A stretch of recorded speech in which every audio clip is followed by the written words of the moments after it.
well, and along with Attorney General Pam Bondi, Secretaries Marco Rubio, Scott Bessent, Pete Hegseth, Brooke Rollins, Howard Lutnick, Linda McMahon, Scott Turner, Administrator Lee Zeldin, who's done a great job. A nuclear power plant gets approved in less than a week. Okay? I'm only kidding, but pretty close to that. And we have more. Where's Lee? Stand up, Lee. One of my great superstars. Thank you. It used to take 20 years before you got rejected when you put in an application. Now we're doing them in a matter of weeks, right? And that's why we have the biggest plants anywhere in the world. We're leading in AI. We're leading in everything. Our auto plants are pouring back into our country. Where do you see the jobs coming with them? But many of them are under construction, but Lee's done a great job of getting those approvals. I appreciate it very much. FBI Director Kash Patel has been very busy doing a great job also. Thank you, Kash. Along with members of, see, you got a follower, Kash. Along with members of Congress, and in particular I want to mention Jason Smith and David Rozier. Where are those two guys? Come on, stand up, fellas. What good people. Jason knows more about the tax code than any living human being. He knows so much, we don't even want to hear about it, right? Too complicated. We're going to make it a simpler code. But we did in the great big beautiful bill. It was just passed. Your imprints all over that, and it's amazing. The biggest tax cuts in the history of our country for middle-income people. The biggest tax cuts in the history of our country for middle-income people, and the biggest jobs bill ever passed. And nobody thought we could get that one done. I'm glad. And we actually put 4 years, actually probably 8 or 10 years, but we put 4 years worth of material into one great big beautiful bill. So that worked out very well, and I want to thank everybody for working on it. JD, that was a great, you know, we were going to do it in small bills. We're going to have 18 bills and do it along the process. I'm glad, Scott, that we got it done, because dealing with these Democrats, I think that's our one shot. But we have it all in one great big beautiful bill. Thanks as well to the chairman of the National Turkey Federation and the CEO of Butterball. That's a big deal. Jay Jandren. Where's Jay? Thank you. Stand up, Jay. Thank you very much. Along with his wife Leslie and their 3 children, as well as the farmer who raised these 2 magnificent birds, Travis Pittman and Wayne County, North Carolina. I won Wayne County by a lot. That means you had to vote for Trump, I think. I won by 92%. I like Wayne County. They're doing all right, right? And this is like a record-setting turkey that's going to be saved. The turkeys being pardoned today go by the names of Gobble and Waddle. When I first saw their pictures, I thought we should send them, well, I shouldn't say this. I was going to call them Chuck and Nancy. But then I realized I wouldn't be pardoning them. I would never pardon those 2 people. I wouldn't pardon them. I wouldn't care what Melania told me. Darling, I think it would be a nice thing to do. I won't do it, darling. These are 2 of the largest turkeys ever presented to an American president, over 50 pounds each. It's the largest we've ever had. And those are big turkeys. Are they as good as the normal-sized turkey? Better or as good? Do they tend to be a little fatty, maybe? No, he said no. He knows the turkey business.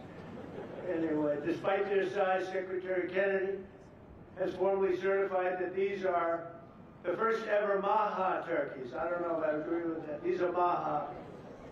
In other words, they could be fat, but they're still Maha.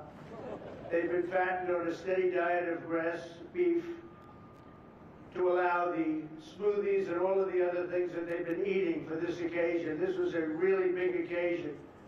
But they've eaten every fattening food that you can eat. We wanted to really make them special, and they really are. They're like record-setting. I've never seen a turkey that big before. Are they violent at all? Will they attack as I walk over? Because if they were, I'll stay right up here. But as you know, we're a tough on crime administration. We are tough on crime. You know, our border had 0 people coming in for the last 7 months, right? 0. I mean, even I find that hard to believe to be. They had millions and millions of people pour into our border, from prisons, from mental institutions, gang members, drug dealers. They poured in to our country like we were stupid people. We're not stupid people anymore. but nobody's ever seen anything. The job that they've done on the Tom Holman, Christy Noem, the whole group, the job they've done on the board is almost like a miracle. We have, and the people that make these statistics have said zero. They've said zero for the last 7 months. I kid, it has to be like a few people got in, but they say zero. And they're radical left Democrats to do the scoring. So I can't imagine they did that for us. The truth is, we have no people coming into our country illegally. It's an amazing statistic, and I'm very proud of it. And we have the most people working in the United States today, by far, than we ever had in the history of our country. So those are all good numbers. But instead of pardon, some of my more enthusiastic staffers were already drafting the paperwork to ship Gobble and Waddle straight to the terrorist confinement center in El Salvador. And even those birds don't want to be there. You know what I mean? It was a tough.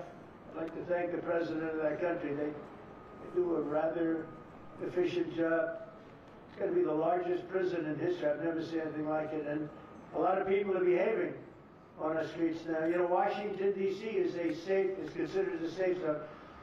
This was one of our most unsafe places anywhere in the United States. It is now considered a totally safe city. I won't tell you about murders. We're having murders, like a lot of murders, on a weekly basis. We haven't had a murder in 6 months. And it doesn't sound good even to say that. We haven't had a murder in 6 months. But when you are averaging 1 and even sometimes 2 a week, and you haven't had 1 in 6 months, you can walk with your family down the middle of any street, go to a restaurant, you won't get in. They're opening new restaurants all over, and it's really been a beautiful thing to see. So Washington, D.C. is now a totally safe city, and a year ago it was a criminal mess. We removed, Pam, 1,700 people, career criminals, and people that came to this city from Venezuela and many other places. They were let out of prisons and they came here. There were Tren de Aragua, a lot of Tren de Aragua, that's from Venezuela. And we got them all the hell out of our country, or they're in prisons now. And you can walk down any street in Washington and you're going to be just fine. And I want to thank the National Guard. I want to thank Pete Hegseth. The job you've done here is incredible. And I hear you having the same kind of success in Memphis, Tennessee, where you had an even worse situation. And Memphis crime is down 64% in 3 weeks. And by the time you have 4 or 5 weeks, you're going to have it down almost where there won't be crime. And we could do that in Chicago, by the way, if they would let us. If the mayor was a low IQ person, but he should understand this. This is a very serious thing. You saw all the crime that took place last night, the night before. The woman with the burning, they burned the woman. They'll be talking about that now. They burned this beautiful woman riding in a train. A man was arrested 72 times. 72 times, think of that. And they'll let him out again. The liberal judges will let him out again. But we're ready to go. You know, we've been moving toward Chicago. We have a governor that thinks it's wonderful that only like 7 people were killed this week. But we are moving toward doing it. We're going to, if crime gets, it's horrible what's happening in Chicago. We can make Chicago a safe city in a period of 4 weeks. In a period of 8 weeks, 9 weeks, 10 weeks, it would be totally safe. And the people of Chicago want us to go there. And if you look at the crime that's taken place in Chicago in the last 2 weeks, just take a look. It's on the front page of every newspaper. It's out of control. The mayor is incompetent, and the governor is a big fat slob. You ought to invite us in, say, please make Chicago safe. We're going to lose a great city if we don't do it quickly. Make Chicago, we'll do the same thing as we did in D.C., the same thing as we did everywhere we've gone. It's become almost instantly safe. And I want to do it in Chicago. So Governor Pritzker, if you're listening, let's get your act together. Invite us in. We're going to make your place so safe. You're not going to have these crimes that are making the newspapers and the front page of every newspaper and television story, news story, will make Chicago a safe place very quickly. I looked at the various cases, granting mercy, discovering that the terrible trauma that everyone's going through. And I had a little bit of a Pritzker joke. I was going to talk about Pritzker and size, but when I talk about Pritzker, I get angry because he's not letting us do the job. So I'm not going to tell my Pritzker joke. I have a very cute little joke, you know. Some speechwriter wrote some joke about his weight. But I would never want to talk about his weight. I don't talk about people being fat. I refuse to talk about the fact that he's a fat slob. I don't mention it. On a more serious note, as we gather around the dinner table, I'd like to lose a few pounds too, by the way. And I'm not going to lose it on Thanksgiving, I can tell you that. Because I'm going to have a turkey, but it's not going to be that one. I hope all Americans will have the chance to enjoy the fellowship of family and friends and renew our faith in God's providence. 1 year ago, we were a dead country 1 year ago. The King of Saudi Arabia said it to me. He said it to me actually 4 months ago when I was in Saudi Arabia, Qatar, UAE. He said, you know, 1 year ago, the United States was a dead country, and now you've got the hottest country anywhere in the world. We're the hottest country. We have $18 trillion being invested as of now. We're not even close to being 1 year. The most ever was $2 trillion for a certain country I won't name during the last administration. In 4 years, they had less than $1 trillion being invested in the country. In 9 months, we have over $18 trillion. It's a number that nobody has ever even thought possible. And that's in building plants and building so many things, investments in our country. Nobody's ever seen anything like it. But we have more people working. We have more people praying. The churches are coming back. I don't know if you've been reading that story, but religion is coming back to America. Some people say, oh, why would you mention that? To me, that's a big deal. And this Thanksgiving, we're also making incredible strides to make America affordable again. Walmart announced that the cost of their standard Thanksgiving meal is 25% lower than just 1 year ago. That's a big deal. According to the USDA, the price of Thanksgiving turkey is down 33% from its Biden era highs. Potatoes are down 13%. Ham is down 15% compared to last Thanksgiving. So we are down to a level that we haven't seen in a long time. Egg prices are down 86% since March, and gasoline will soon be hovering around $2 a gallon.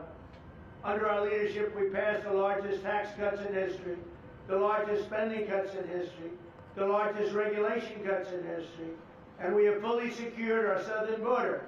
I've also ended 8 wars in 9 months, and we're working on that final war. It's not easy, but I don't know. I think we're going to get there. 25,000 soldiers, Ukraine, Russia. In the last month, 25,000 soldiers have died. So I think we're getting very close to a deal. We'll find out. I thought that one would have been gone quicker. We did 8. I thought that would have been an easier one, but I think we're making progress. In less than 1 year, we've accomplished more than most other administrations have accomplished in 8 years. And this is a very special Thanksgiving. We thank God for His many blessings and the great success that this country has seen in this short period of time. We draw strength from the love of family and friends, and we express our undying gratitude for the men and the women of the United States Armed Forces. We love them. We pray that peace and prosperity will continue to bless our land, and together we'll really just keep this great drive going to make America great again. MAGA, I think it's the greatest expression in the history of politics. Make America great again. So once again, Melania, thank you for doing such a great job and being such a great First Lady. And now let's go and give Gobble, Waddle. Waddle, by the way, is missing in action, but that's okay. We'll pretend Waddle is here. The gift that they've been waiting for. And I'll move over and I will just say very nicely, Gobble, your pardon. Come on, let's say it in front of Gobble. Thank you very much, everybody.